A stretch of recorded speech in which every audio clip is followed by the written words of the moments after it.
couple of people have asked for my thoughts on this interview here with Carl Froch, where he was asked about Anthony Joshua and the state of his career lately. And Carl Froch point blank said, "I'm not interested in Anthony Joshua in the slightest." Now, bear in mind that in the past, Carl Froch and Anthony Joshua were apparently cool. Carl Froch was very complimentary of Anthony Joshua for many years.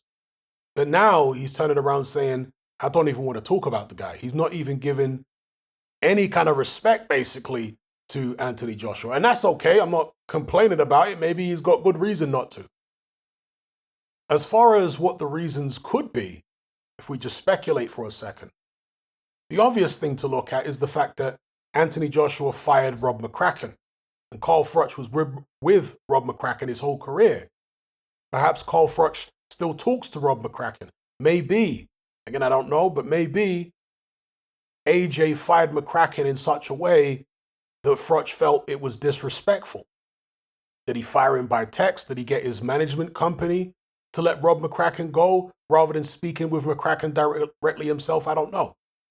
Sometimes this is how things happen.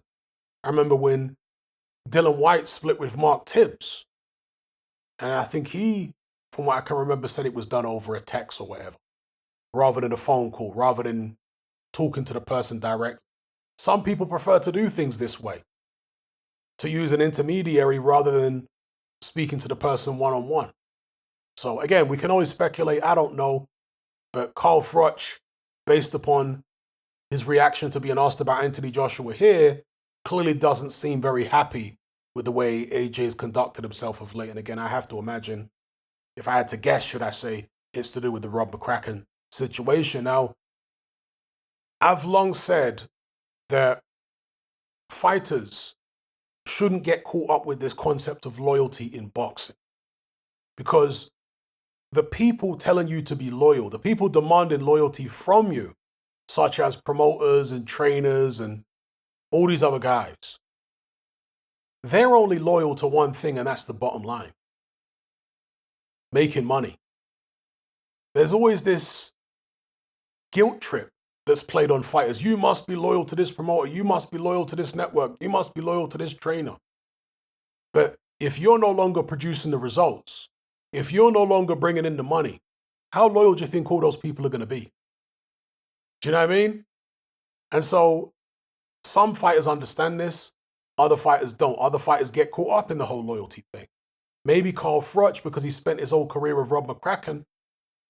And even though Carl Froch suffered losses, he always was, let me not say always, but after a certain point in his career, he became a fan favorite.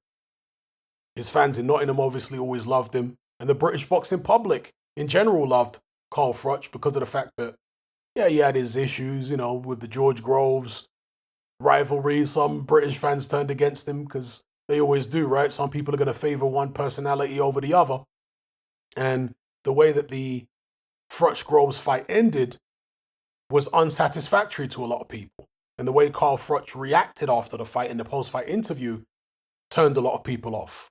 It really was a situation where Groves came to the ring and got booed, but he left the ring to applause and cheers while Froch got booed, right?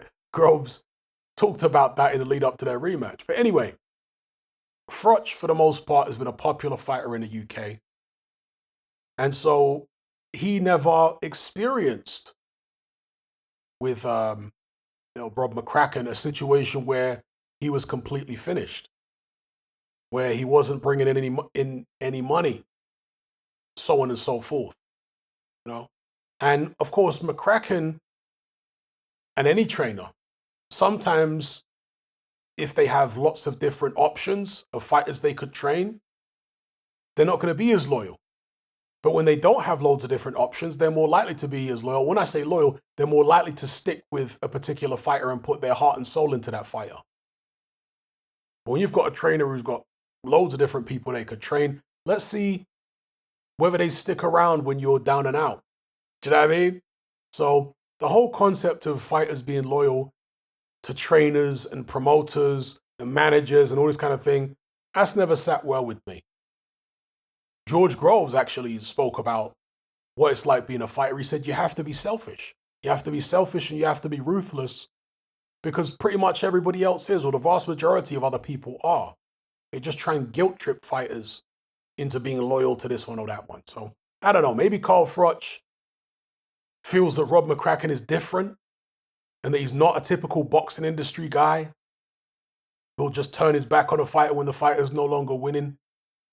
Maybe he feels like he put so much into Anthony Joshua and Joshua just letting him go like that is not a good sign. I don't know. Again, we can only speculate. But that's my take on the way Carl Froch reacted to the Anthony Joshua question in this interview. Give me your take in the comment section below.